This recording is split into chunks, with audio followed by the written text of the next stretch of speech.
Hello, everyone. Welcome back to Daily English Stories. I am very happy you are here today. In this video, you are going to practice English speaking using the shadowing technique. This method will help you speak more clearly, more confidently, and more naturally. Please listen carefully to each sentence. After each sentence, pause the video and repeat after me. Copy my pronunciation, my speed, and my emotion. Do not worry about mistakes. Mistakes are part of learning. Today's story is about a young woman, a lost phone, and unexpected friendship. This story will help you learn English through real-life situations and emotions. Now, relax. Take a deep breath, and let's begin. My name is Emma Johnson. This is a story about my phone. But more than that, this is a story about people. I am a college student. I live in New York City. I study art at a university in Manhattan. I love drawing and painting. Art is my passion. Every morning, I take the subway to school. The subway is always busy. People rush everywhere. Everyone is in a hurry. One Tuesday morning, my day started badly. I woke up late. My alarm did not ring. I jumped out of bed. I brushed my teeth quickly. I grabbed my bag and ran outside. I did not eat breakfast. I did not check my phone. I just ran. At the subway station, the train was already there. I ran down the stairs. The doors were about to close. I jumped inside just in time. The train was very crowded.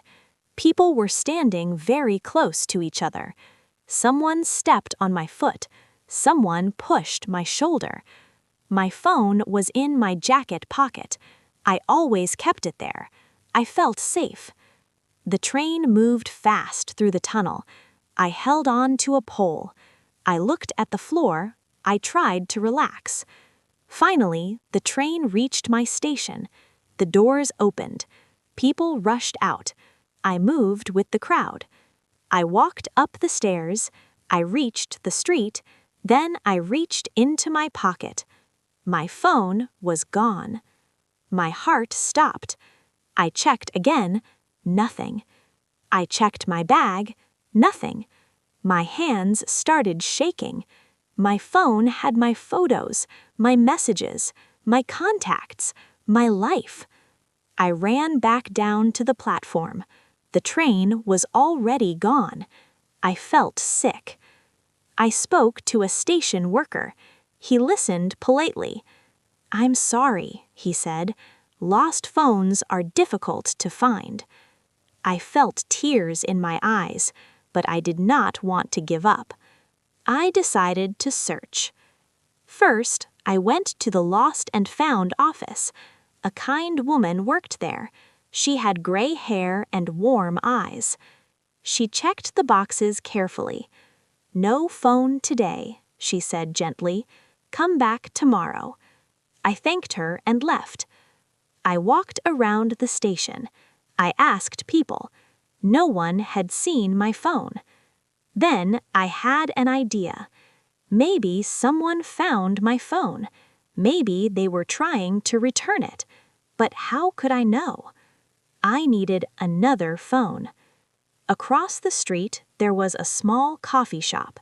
I went inside. The smell of coffee was comforting. I spoke to the owner. His name was Carlos. He had a friendly smile. I told him my story. He listened carefully. "You can use my phone," he said. "You look stressed." I called my number. It rang. No answer. Carlos thought for a moment. "My nephew works for the subway," he said. "Maybe he can help." Hope returned to my heart. That evening, Carlos's nephew came to the shop. His name was Alex. He was calm and kind. He had a gentle voice. "I work in the subway control center," Alex said. "We have cameras." My eyes widened. "Can you check?" I asked. "I'll try," he said. We went to the station together. Alex showed his staff badge. We entered a restricted area. The control room was full of screens, trains, platforms, people everywhere. Alex searched the recordings. We found the exact moment. I saw myself on the screen, crowded, rushed. Then we saw my phone fall. A teenage girl picked it up. She looked around. She looked worried. She wrote a note and she placed it on the wall. The note said, "Found phone. Meet me at Central Park tomorrow at 3 p.m. by the big fountain.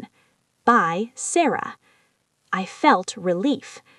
The next day, Alex met me again. We went to Central Park together.